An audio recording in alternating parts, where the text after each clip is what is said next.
এবার আমরা যাব একটু মৌলভীবাজারে। বন্যায় মৌলভীবাজারে কৃষিতে ক্ষতি হয়েছে 179 কোটি টাকা। বাড়িঘরের সাথে ফসলের ক্ষেত হারিয়ে বিপাকে পড়েছেন কৃষকরা। মৌলভীবাজার থেকে বিস্তারিত জানাচ্ছেন প্রতিনিধি সৈয়দ মহসিন পারভেজ। পারভেজ, আমরা তো বন্যায় জানমালের ব্যাপক ক্ষতি দেখেছি কৃষকদের।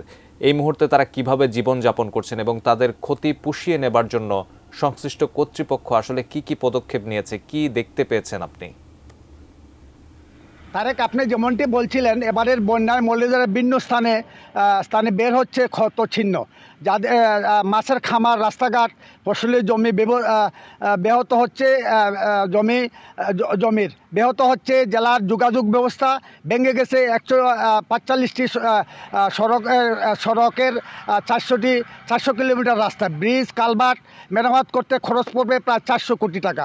এদিকে কৃষি বিভাগ আমাকে জানিয়েছে এবারের বন্যায় 179 কোটি টাকার ক্ষতি হয়েছে। 22,000 হেক্টর জমি ফসল ক্ষতিগ্রস্ত হয়েছে। কয়েক হাজার গবাদি পশু বন্যার পানিতে ভেসে গেছে। ক্ষয়ক্ষতি পুষাতে মানুষে হিমশিম খাচ্ছে। গ্রামীণ রাস্তাঘাটের ক্ষতি হয়, মানুষ চলাচল করতে পারতেছে না।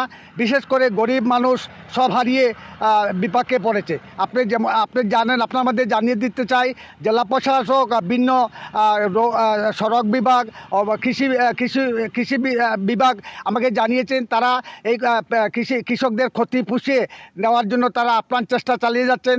সরকার কাছে তারা এই ব্যাপারে ক্ষতিপূরণের ব্যাপারে তারা চিঠিপত্র আদান প্রদান করছেন। কিভাবে কৃষকদের পুনর্বাসন করা যায়, এই ছিল আমার শ্রেষ্ঠত্ব। তারেক, আপনাকে ধন্যবাদ।